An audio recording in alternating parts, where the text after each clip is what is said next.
भरत गोगावले यांचा मांत्रिकासोबतचा व्हिडिओ समोर आलाय। एनसीपीच्या सूरज चव्हाण यांनी हा व्हिडिओ पोस्ट केलेला आहे।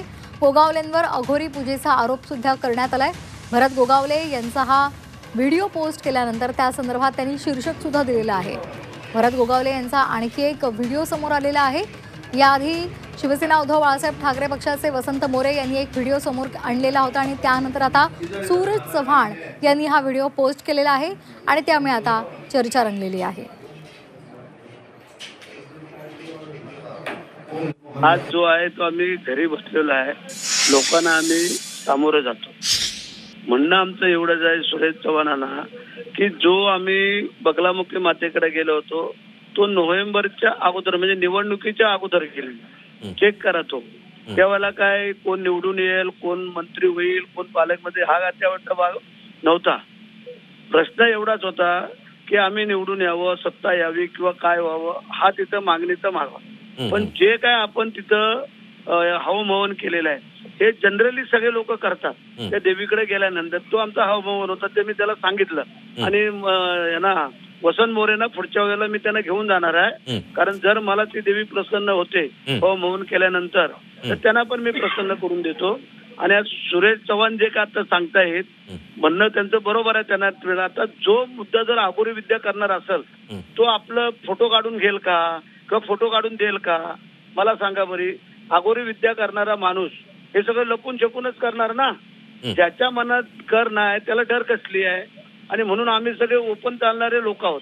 म्हणजे मी जर अघोरी विद्या करत असतो तर मी कोणाला सांगितलं दे फोटो काढ किंवा फोटो काढू नको असं होत नाही ना। थोडं तरी माणसाने समजून घेणं गरजेचं आहे की माणसाला म्हणजे त्यांना किती टोचतंय हे आमच्या लक्षात आलं, पण आम्हाला नाही टोचणार लक्षात। अगदी अगदी विचारूया सूरज चव्हाणजी तुम्हाला नेमकं काय टोचतंय? आम्हाला काहीही टोचत नाही। आमचा पूर्ण आमच्या तिन्ही पक्षाच्या सिनियर लीडरवर विश्वास आहे, त्याच्यामुळे काही टोचण्याचा प्रश्नच येत नाही। नाही पण भरत गोगावले तुमच्या मित्र पक्षातले नेते आहेत, असं ट्विट करून जाहीर सांगण्यापेक्षा त्यांच्याशी संपर्क साधून तुम्ही सांगू शकला असता। काय झालंय त्यांना एवढं मनाला टोचलेलं आहे की त्यांना जे काय दिलेलं पालकमंत्री होतं ते थांबवलंय, त्याच्यामुळे कदाचित ते टोचलं असेल असं माझं सांगण्याचं तात्पर्य आहे। आम्हाला बघा आम्ही मंत्रीपद सोडलेली माणसं आहोत, तुमच्या लक्षात आलं ना, तर आम्हाला त्याची एवढी काही मोठी काळजी अशातला भाग नाही की अघोरी विद्या करून आम्हाला ते मिळेल किंवा अघोरी विद्या करून आम्ही ते चालू असं काही नसतं। तुमच्या जर नशिबात लिहिलेलं असेल आणि तुमच्या जर भावना चांगल्या असतील तर कुठे ते घरचा फोटो आहे आणि ते लोक जे आलेले असा फोटो हा कोण काढून देऊ शकतो का की बाबा हे माझा एक कार्ड फोटो आणि पाठव असं कोण करू शकतो का? हा बघा टाळल्यावरती घरामध्ये सकाळी उठून बसलेला मी तिथं आहे। अगदी तिथं बसून देतील। सूरज चव्हाणजी पक्षाला जे स्थगित तुमच्या मंत्र्यांच्या पालकमंत्री पदाला स्थगिती मिळाली आणि त्यामुळे तुम्ही वारंवार टार्गेट करताय गोगावलेजींना अशा प्रकारचं त्यांचं म्हणणं आहे। आम्ही कधीही गोगावले साहेबांना टार्गेट केलेलं नाही किंवा आम्ही कधीही पालकमंत्री आम्हालाच भेटावं अशी नाही। आम्ही सांगितलं की तिन्ही पक्षाचे ज्येष्ठ नेते जे निर्णय घेतील तो राष्ट्रवादी काँग्रेस पक्षाला मान्य असेल, परंतु वारंवार शिवसेनेकडनंच पालकमंत्री पदाबद्दल भाष्य केलं जातं, आमच्याकडनं कधीही भाष्य केले गेलेलं नाही। भरत गोगावलेजी तुम्हाला पटतंय सूरज चव्हाणांचं म्हणणं? मागच्या वेळेपासून तुम्ही म्हणताय की जाणीवपूर्वक टार्गेट केलं जात आहे। झी24 तासला तुम्ही जी मुलाखत दिली होती त्यानंतर उद्धव बाळासाहेब ठाकरे पक्षानं तुम्हाला टार्गेट केलं आणि आता मित्रपक्ष तुम्हाला टार्गेट करतायत।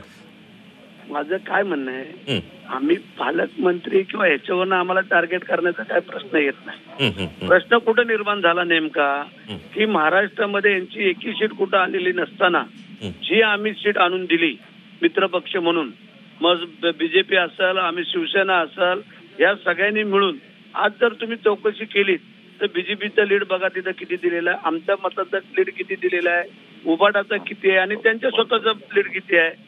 जर हा सगळा जर विचार केला असता आणि जर आम्ही बीजेपी आम्ही जर सौरी जरी वाकडीमान केली धरून चाला तर मग ही पण सीट आली असती का? मग ह्याची थोडीशी आठवण ठेवावी हा त्याच्या मागचा आमचा विचार आहे। अगदी सूरज चव्हाणजी तुम्हाला लोकसभेला केलेल्या मदतीची जाणीव नाही असा एकंदरीत आता भरत गोगावलेंच्या बोलण्याचा अर्थ आहे? नाही, लोकसभेला त्यांची आम्हाला आमची त्यांना मदतच झालेली आहे. असं जाणीव ठेवलं, असं कोणी विरोधात गेलं असं नाहीये. मग आम्ही भरत शेठांना तिथलं लीड आणि लोकसभेमध्ये त्याच मतदारसंघातून तटकरे साहेबांचं लीड, मग जो डिफरन्स आहे, आम्ही म्हणायचं का अरे तो आम्हाला लीड कमी भेटला पण तुम्हाला जास्त भेटला, याचा अर्थ आमच्या विरोधात तुम्ही काम केलंय, तो विषयच नाही. जर तुम्हाला वाटत होतं की तुम्ही मदत केली, आम्ही मान्य करतो तुमची मदत झाली, आमची तुम्हाला काही मतदारसंघामध्ये मदत झाल्या, परंतु तो भाग निवडणुकीचा वेगळा, निवडणुकीच्या नंतर ज्या चर्चा झाल्या तो भाग वेगळा. आपली चर्चा निवडणुकीच्या नंतरची चालू आहे. अगदी. हा, ठीक आहे. सूरज चव्हाणजी, आपण पुन्हा एकदा तुमच्या ट्विटवर येऊया. सूरज चव्हाण यांचं ट्विट मी पुन्हा एकदा वाचून दाखवतो. भरत गोगावलेजी, तुम्ही आपण ऐका. हा व्हिडिओ सूरज चव्हाणजींनी ट्विट केलेला आहे. बाबा भरत शेठ अधिक अघोरी विद्या बरोबर पालकमंत्री, म्हणजे भरत गोगावले यांचा बाबा भरत शेठ असा उल्लेख केलेला आहे. आता मंत्री भरत गोगावले हे बाबा भरत शेठ झालेत असं म्हणणं आहे त्यांचं. गोगावलेजी, नाही ते बघा, असं आपल्या मराठी माणसात म्हण आहे की जर तुम्ही मारणाऱ्याचे काटे धरू शकता, हात धरू शकता, बोलणाऱ्याचे शब्द आणि तोंड धरू शकत नाहीये. त्यामुळे त्यांना जी काय स्वायत्ता दिलेली आहे बोलणे, त्यांनी बोलावं, त्याबद्दल काय आमचं दुमत नाही. परंतु काही आठवणी, काही जाणीवा हे आम्ही का सांगतोय, त्यांचं काय मगाशी म्हणणं आलं, आम्ही पण काही मतदारसंघामध्ये त्यांना मदत केलेली आम्ही मान्य करतो. काही मतदारसंघातला आम्ही कुठं काय बोलतो, आम्ही फक्त आमच्याच रायगड जिल्ह्याच्या मतदारसंघापुरतं का बोललो की आमचे थोरवे तिथं असतील, त्यांच्या विरोधात त्यांनी घारेनं उभं केलं, आमचे दळवी होते, दळवींच्या तिथं शेका पक्षाचे. पण भरत गोगावलेजी, तुम्ही एक जबाबदार मंत्री आहात आणि तुमच्या मित्रपक्षाचे नेते तुम्हाला बाबा भरत शेठ म्हणताय, त्यावेळी तुमच्या मनाला लागत नाही? नाही, काय झालंय, आता 63 चालू झालेलं आहे, कदाचित त्यांना तसं वाटलं असेल. आता सुरतचं किती वय मलाही माहिती नाही, त्याला नंतर विचारतो मी. पण ठीक आहे, काय कोणाला बोललं तर त्याला टोचता अशातला भाग नाही.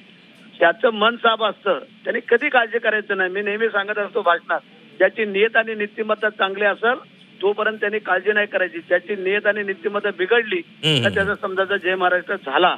आणि म्हणून आम्ही काय होतोय, गोरगरिबांचे आशीर्वाद घेऊन आम्ही चाललेले मंडळी आहेत. त्यामुळे हे आघोरीवरती किंवा ह्याच्यावरती आमचा विश्वास नाही किंवा काय नाही. पण आम्ही देवाला मानतो, आम्ही धर्माला मानतो, आम्ही देशाला मानतो, आम्ही वारकरी संप्रदायाला मानतो, संत मंडळींना मानतो.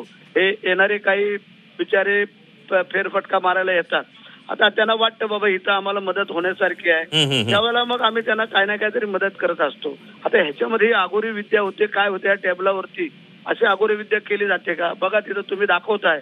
आणि मी नुसतं उठून बाहेर आलेलो आहे.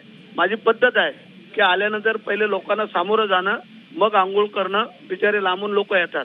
आता जर हे कोण साधू संत आले असतात आम्हाला आशीर्वाद द्यायला, तर त्यांना का तात्काळ ठेवा, हा त्यातला मतीच आहे.